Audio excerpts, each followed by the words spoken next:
And the more you do it, as intense as it can be, it's not a fight. Like, you're not a fighter per se. You are a grappler. You might be a competitive grappler, but there's no striking involved. Like, you could be choked out, but you're not going to get knocked out. Ladies and gentlemen, welcome to another Bulletproof for BJJ podcast.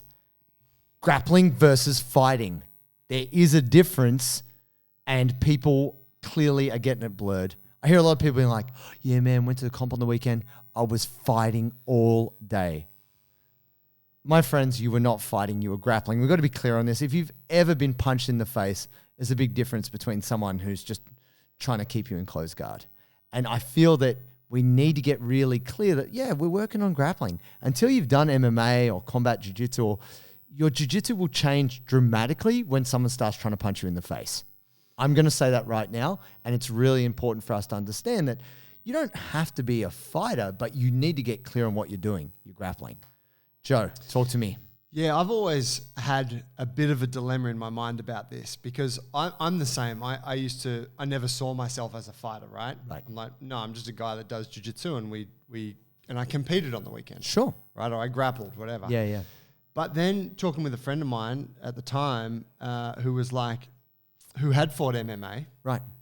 But he's like, nah, it's a fight. Like, the rules are different, but he's like, it's still a fight. Like, if you've competed at that level, you're fighting. Like, and I was like, oh, that's an interesting thing. And then I have heard more and more people use that. Like, say Adam says that as well. Sure. You know, and I'm like, okay. So then I thought more about it.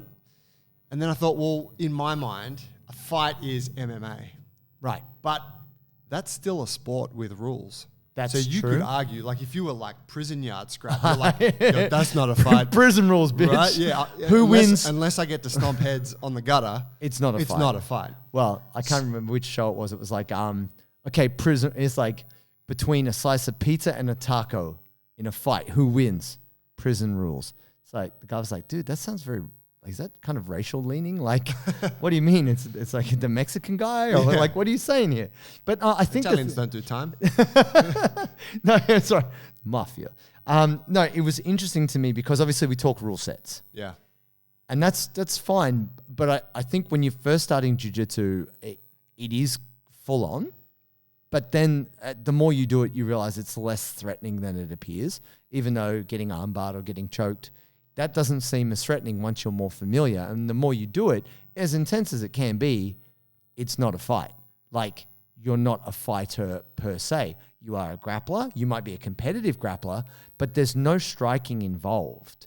Like, you could be choked out, but you're not going to get knocked out. And part of the reason why I think jiu-jitsu has become more popular is you can go really hard and not get too fucked up. Oh, yeah. It's the beauty of it. You know, because it's really intense. Like, that was full on. What a scrap. But really, when you look at what happened in the exchange, because also, like, no slamming. But so what there's are you certain takedowns you can't do. So are you saying then that in your view, like, if there's no striking, it not a doesn't fight. constitute a fight? No, well, even look at combat jiu-jitsu, right? Now, some of you out there may have seen combat jiu-jitsu or not. But I hope so. What have you guys been doing? No, but some people haven't, right? But if you look at that and you see someone in close guard getting fucking palm strike unconscious. Easy, my excitable friend. Sound equipment and shit. Man, this Your podcast equipment. I'm a combat jiu-jitsu this podcast. But it's pretty brutal because you're like, you can't do close guard. It changes the nature of the grappling when It does. when striking's But no one's involved, getting right? their head stomped on the concrete, so can we, you know? No. But then, okay, are we going to get into semantics here? But that's what I'm saying. Is I that don't think it's think semantics. I think there's an argument that it is semantics I don't. because You can't say MMA is not fighting because the illegal shit happens in MMA. People get no. That by disqualified. your definition, that's what you're saying. I'm saying it's all fighting. Okay, I would disagree And strongly. Okay, so define fighting then. Well, yeah. So I suppose I'm seeing it as like fighting almost implies like a level of effort and intensity, and it's you and another person, and you are doing absolutely everything you can within. You know, rule sets aside, you're doing everything you can to win or to assert your will on that person. So Yeah, but you could say that about football. It's just a sport. People, yeah, and I guess I mean it's pretty brutal sport, right? Yeah. We're talking about Australian like league rules. Football. yeah. And I mean, look, American football too, right? So yeah, maybe then you're like, well, that's a fight of sorts. But do you get what I'm saying? This is why I say it's a dilemma for me, is because like if I take your rationale, then and I look at that from the prison yard guy, then he's like, yeah, that's not a fight, that's a sport. You can't stomp heads, you can't bash people in with a club. But at one point you could. Like, let's look at Pride. You could sock a kick to the head. Though. Yeah. Oh, okay. Unarmed combat, still a fight. You're like, it's a sport. Man, but there's martial arts that practice weapons, right? Yeah. And it's like, are you making the condition that there must be the option of weapons for it to be a fight? Like, does it have to be Colosseum, Rome, like fight to the death for it to be a fight? No. Let's look a fight in the street. They don't necessarily have weapons. It's an exchange. No, but there are no rules. That's that's kind of the difference. One has a rule set. It's a sport. It's organized. The other is freestyle. I don't think rules like what boxing isn't fighting. It has rules. Again, it's all fighting in my view. I'm going to say it's not all fighting because combat sports, we know them as combat sports, right? That's how they're defined. But if you're asking people what's a fight, it's two people trying to overcome each other with violence. Now, the violence is relatively unrestricted depending on what sport you're doing. Like MMA in its different incarnations, whether it was Pride back in the 2000s or the UFC as it is today, yeah, it's restricted because it's entertainment and boxing too, right? Can't punch below the belt and stuff like that. But boxing in the early days, they used to punch below the belt and they used to go for 100 rounds. Like the shit was so brutal, and you can unpack it in a lot of ways. But what I'd say is I believe there are people out there, and actually Craig Jones said something recently about like we have an epidemic of alpha males. The ground is not your ocean. You're not a shark. He said it was gay. You're doing alcohol. Yeah. You're doing adult karate, right? Yeah. That's kind of what it is, right? Once you've gone to MMA and you've been punched in the face from your close guard, you're like, well, this is different. I have to act differently. And I think people would do their jiu-jitsu differently if you do incorporate other elements of fighting. Because you can get into semantics, right? Absolutely, but that's, just to be clear, that is a separate, this is part of what this discussion is, Joe. You can say it's separate and this is that and define it as you will. I'm saying no, but if we're talking fighting about and grappling are different. Fighting and competing, no. Of course, people's jiu-jitsu is going to change if you add strikes. So and I'm going to say that grappling in its pure sense is not fighting because you have restricted it, right? Now, does that mean Muay Thai isn't fighting? Because there is an element of grappling in Muay Thai, even though you can't strike on the ground, right? Where do you draw the line? Yeah. I guess I'm going to say MMA is fighting. I'm going to say that. Even though I would say it would be more realistic if you could kick them in the head when they're on the ground. On the show, we talk about how you can get healthy for jiu-jitsu and practices that you want to have as part of your day-to-day so that you can be in the best possible shape to train. And this is whether you're an athlete or just the everyday jiu-jitsu hobbyist. One of those habits is using electrolytes. We've spoken about this on other episodes, and electrolytes, although incredibly simple, are one of the missing links for people when it comes to performance. And the beauty of electrolytes is that they allow us to be hydrated. So we're talking about salt, potassium, and magnesium. Now, today's show is actually brought to you by Sodi, and this is a crew that we've been partnered with now. We are using Sodi on a daily basis, and the beauty of what these guys do, this little Australian company, is that they put in a beautiful mix of salt, potassium, and magnesium, and delicious flavors. You punch it in some water. I throw it into a protein shaker. I put one or two of these bad boys in there, and I drink it before, during, and after training. I just sip on that thing, and I tell you what, my hydration levels feel better than ever before, and it's delicious. Sometimes I use it first thing in the morning. I even pumped one last night because I felt a little bit parched after dinner. So go check out Sodi, SODII.com.au, and use the code Bulletproof15, and you will get 15% off your order. Get hydrated, get Sodi. Sambo? I don't know the rules of Sambo well enough to say, because Pancrase? Pancrase is more about the show. Pancrase is borderline WWE, right? Open hand strikes. Yeah, but it was very stagey. Bro, Don't say that to Bas Rutten. He'll fuck you up. He won't fuck me up now. I'll fuck Bas Rutten up now. He's fucking decrepit. He's decrepit. I respect him. I respect him. I really respect Bas Rutten. I'm not gonna. I don't want to throw shade on him. But that is that is absolutely combat, right? It's just open hand strikes, no closed fist strikes. Yeah, well then is that fighting? But that's a sport, isn't it, Joe? Like we're going back and forth here on semantics. I'm saying if you restrict an element, we're trying to get to the heart of an important issue for you. Yeah, it's not even an important issue for me. It's more that I feel that people in jiu-jitsu need to not get confused. If you haven't been punched in the face from closed guard, then you're not doing fighting. You're doing grappling. You need to be fucking clear on that. Don't get it twisted. You're not a fighter. Like, call yourself a fighter. You're fake. You're a joke. You do close guard and someone's digging their elbows into your inner thighs. Like, who gives a like what you realize is there's certain positions in jiu-jitsu which are not advantageous in MMA. Like half guard.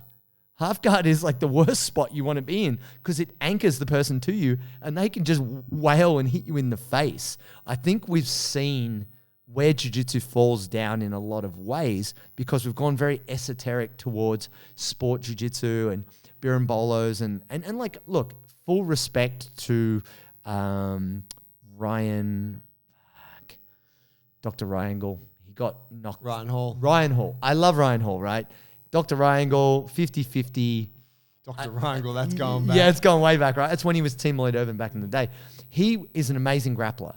He came in way too loose, way too chill, and just got knocked the fuck out, which is a shame because... Well, he was doing this. It had been working for him until that point, right? Sort of, but he didn't he was really... rolling and just catching people. And yeah, but he didn't really... I feel like he was like almost too relaxed with it. And he's a relaxed guy, sure.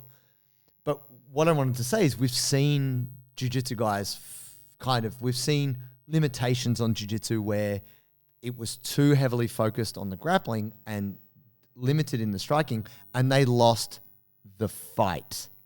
That's what it's called, a fight, because they can pretty much do anything. Like obviously the rule set says, oh, you can't knee them in the head when they're on the ground, but it can happen. Look at Aljamain and Jan Oldmate. He kneed him in the head when he was on the ground. So he lost that fight. Yeah, but he didn't stomp him on the follow-up. Can still happen, though. It's not really a fight. No, it is. I mean, There's no concrete curb.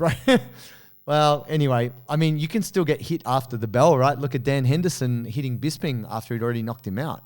It can still happen. The referee didn't get there in time. Yeah. It's a fight. Brutal shit happens. I will say it's a fight. Now, if you want to say it's not a fight, Joe, that's fine. I'm saying if you are taking out strikes and you are just doing grappling techniques, you are a grappler, not a fighter. This is my contention. You can disagree. Well, I think there's also two definitions there. Like, so say, so I'm I'm arguing for like, I think it's still a fight. However, I would not call myself a fighter, right? But then how can you say it's fighting? Well, because one's that seems incongruent. No, because it's like went surfing on the weekend. You just don't identify as I'm not a a surfer, right? Yeah, it's like I lift weights. I'm not a weightlifter. But you brought this up with me with competing. If you don't compete, how can you be a competitor? If you're not a fighter, no. You said that. I said competitive. No. There's a difference. You were saying you were confusing when I said competitive. I'm like, yeah, I'm competitive, but I'm not a competitor. No, I said you can be a competitor without going in comp, and you said no. By definition, you cannot. That's what you said. If we go back on the podcast, so I'm saying to you then, Joe, if you can fight, then why are you not a fighter? Well, because I don't know. It's if I compete as just a way to do my jiu-jitsu thing and I had a fight on the weekend, right? It doesn't make me a fighter necessarily. If I'm like, yeah, I'm a fighter, that's my identity, that's what I do, sure. Like, that's a declaration anyone can make. But I think they're kind of two different terms. I think people are kidding themselves. We can get into semantics. If you are limiting the mode of combat, you can't call it semantics though, because that's exactly what the topic of the discussion is. How you choose to look at yourself is entirely up to you. But if you're only using grappling techniques, you are a grappler. It doesn't matter how intense it is. Like that's just bullshit. Like if you're not getting hit in the head. Like this is what I want to say because I've done MMA and I've tried to implement some jiu-jitsu techniques. When people can kick you in the leg, it's very hard to play guard. You know, like there's a famous fight between Sakuraba and Vitor Belfort. And in the commentary, I think Bas Rutten says, oh, that's a good way to lose fans in Japan. Because Sakuraba is just leg kicking the fuck out of Vitor, and Vitor's on his back. He's not even trying to pass his guard. He just bloodies up his leg. Well, the fans don't like that. Well, because Vitor wasn't engaging in the striking. Right. He was trying to do some jiu-jitsu, and Sakuraba's like, nah, bro, I'm just going to kick the fuck out of you on the ground. It's very difficult in that situation to implement any kind of grappling because there's other elements at play. And so what I'm advocating for here is not we should be ashamed that we are grapplers, but that it's worthwhile experiencing other types of fighting, like other modes of combat sport, however you want to term it. Because even if you look at Muay Thai, right, there is an element of grappling in the clinch, but they don't actually go to work on the ground. It's a far harder thing to do. Same thing with boxers, right? If you just stand up and you can only punch, well, then you're in big trouble. You're going to get your head punched off. But if you put a boxer against a Muay Thai guy and he can leg kick you, it's very hard to get in close and jab. And so the reason why I would say MMA is fighting in its different incarnations, like if you want to include slamming and include, like look at the ADCC, for example. If someone has a triangle on you in ADCC, you can slam them and knock them out. Whew, that changes the game, right? And is that moving more towards a fight in your view? Well, it's the Abu Dhabi Combat Club, right? So they are trying to. That's ADCC. But in terms of it as a sport, like when you see that, are you like? It's more exciting because there's more risk. There's more violence, more action. Would you consider like ADCC competitors as fighting? No, I don't think of them as fighters. They're grapplers. They're submission grapplers. Yeah, but they're definitely like there's more risk. Yeah. So then it's exciting. Yeah, it's moving closer towards like if we think violence. Of the modern day like era Colosseum. Like why was the Colosseum so big? Bread and circuses. Why did the mob want blood? I mean, they didn't have the UFC back in the day. They didn't have TikTok. They didn't have podcasts. They're like, oh man, we're going to see some people die today. Oh shit, that's entertaining. Because life was pretty brutal back in the day. But then also they'd flood it and they'd get crocodiles, they'd get bears. Hey, who wins between that big guy and a bear? Probably the bear, but let's find out. Hey, it's exciting. The reason why I say this is it's more that I want to... We always talk about humility in jiu-jitsu. But then, like everything in life, ego creeps in. And there's plenty of people walking around going, I'm a fighter. Like classic, I wear a tap-out shirt type stuff, but in its jiu-jitsu incarnation. And I think that we have to be clear that it's way harder when you incorporate striking, grappling, ground fighting. It's way harder to be that person than to just do grappling, even though grappling is very demanding. And I think that you're trying to claim something you're not when you're a grappler and you say you're a fighter. Yeah, I mean, my viewpoint on this really is just to try and establish like a terminology, right? I totally agree that by nature of you doing jiu-jitsu, you're not like you're a little bit tougher than people who don't do any combat. You're less likely to die. But you're not like a warrior. No. Right? Like that implies So what defines a warrior? It's almost like I think a warrior is like that is what I do all the time. I fight battles. I'm at the war front. Right. I'm prepared to die. I'll duel at drop of a hat. Like you send me there, I go there. At 20 paces. Yeah. I'm excited. Why's that? We have an apparel sponsor, Parry Athletic. Bro, George came through, messaged us on the Instagram, said he's been following our program for ages. He's getting stronger and more mobile. And he's got this cool gear company called Parry, and he wants to send us some stuff. And he told me that his mission was to create the best pair of training shorts ever. Yeah, he wanted something that he could lift and roll in, and that could accommodate thick, muscular thighs and hips. And that suits us. Speaks to us. Also, what I like is I love the colorful design. It actually looks really cool. I am the most colorful dude on the mats these days, hands down. I think the thing that I've loved about it is just it feels good. It feels good. It looks good. And you, ladies and gentlemen, can get a discount when you go to checkout. If you go to parryathletics.com, put in the code bulletproof20 and you get 20% off. Oh yeah. Yeah, I'm not trying to confuse it for that, right? Sure. But I would be very interested to hear what some other people who high-level competitors, about their view on if this is a fight or not. I think being a fighter and engaging in it are different things. And so for sure, the standard jits person doesn't get to wear that hat. Sure. But I think what's interesting is, and maybe it's just terminology, right? So maybe we're being picky about something which isn't important. But people say, oh, yeah, had 5 fights on the weekend. You're like, and how did that go? Oh, won by an advantage. It was great. You're like, what the that means nothing happened. But Aljo won by DQ. That's true, but he held it down, right? Jan came back. He did beat him, right? He did, but we didn't know that at the time. No, we didn't. I actually thought Pity Jan was the better guy on the day. He was dominating. Oh, right. It was stupid, fight. Yeah. Oh, yeah. It was so dumb on his behalf to do that. But it's like even if you look at... But, you know, I'm saying anyone can... Like, it's not always a glorious victory for the fighter. No. Sometimes it is, hey, rules of the sport mean that you f***ed up, you're disqualified, and you're the champ. Yeah. And also, if we look at it or like... advantage to you. Advantages is so terrible. But you've got to find a way, because it is a sport and you want kids to get involved, you've got to find ways to... find an outcome, because you can't really run a comp if there's always draws. Everyone had a draw. Everyone gets a medal. Like, it's not, the idea of competition. I'm a big fan of participation awards, James. Oh, Joe, yes. But that said, I Rogan fans are up in arms right now. Man, fuck that shit. I think the thing for me is I thought I was pretty tough doing taekwondo and getting in scraps as a teenager. And then I came to jiu-jitsu, and it was a whole world of combat I knew nothing about. And I got wrecked. And that was very confronting. And then I spent a fair bit of time on jiu-jitsu, and then I was like, I want to do some MMA.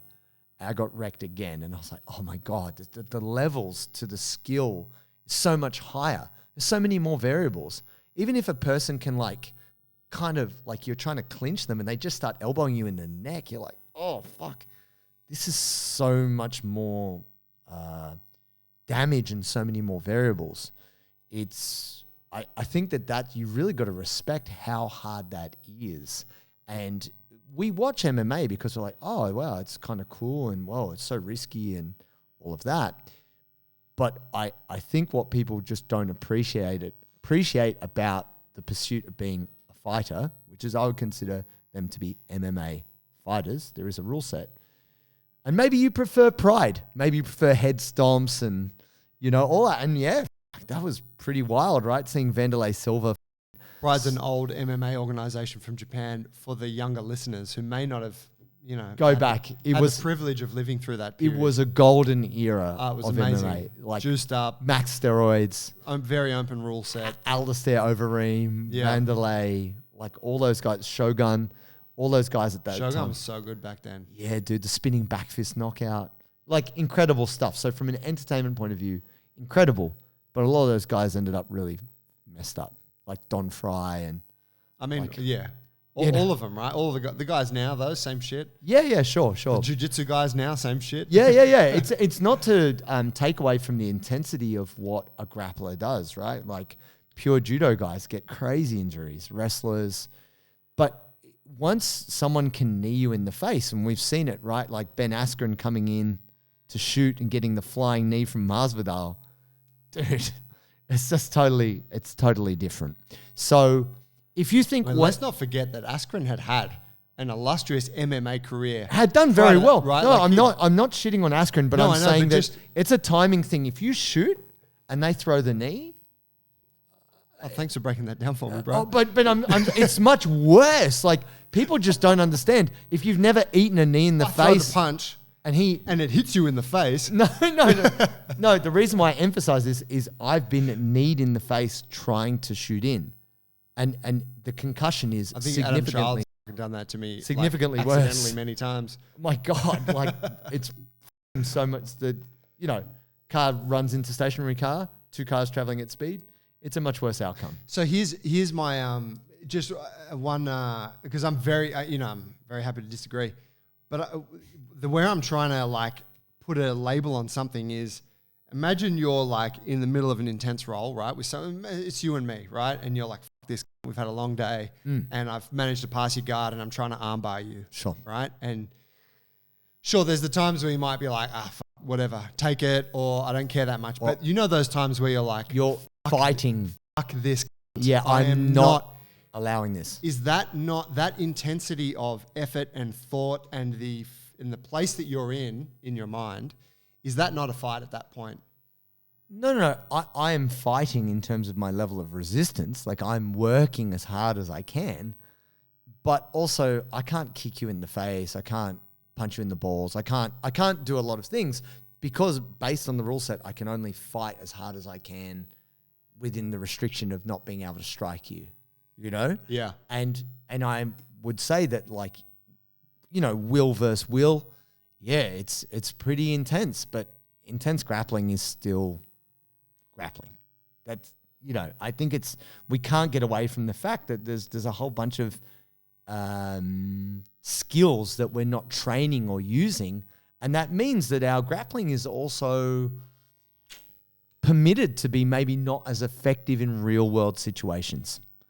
Like if you've had to try to play guard while someone's punching you in the face, you play guard differently. And also maybe you don't want to stay in guard. You want to get the fuck up, take them down and be on top to control them. Get to your fucking firearm as soon as you can. Boom. Make the kill shot. Yeah, pretty much. No, and that was the interesting thing, like doing the seminar with Steve Maxwell. He was talking about the side you take the underhook on is so that you can you can disarm them because he'd had military training, you know? And I was like, oh wow, I'd never actually thought about like trying to fight someone who had a weapon. And then there's levels to that too. And so I'm sure there's plenty of people out there who will say if they don't have a knife or they don't have a gun, then that's not real combat too, right? We can always add layers to it. But I guess what I wanted to do here is encourage people who do grappling to try combat sports, like other combat sports. Try kickboxing, get kicked in the leg, find out what that's like. Maybe go do an MMA class because maybe that will give you a different perspective on how you grapple. And maybe ultimately that will make you a better grappler. And if you decide to incorporate all of those things, you might be a better fighter. Yeah, baby. Something like that. Good one. All right, my guy. Thank you, guys. Cheers, man.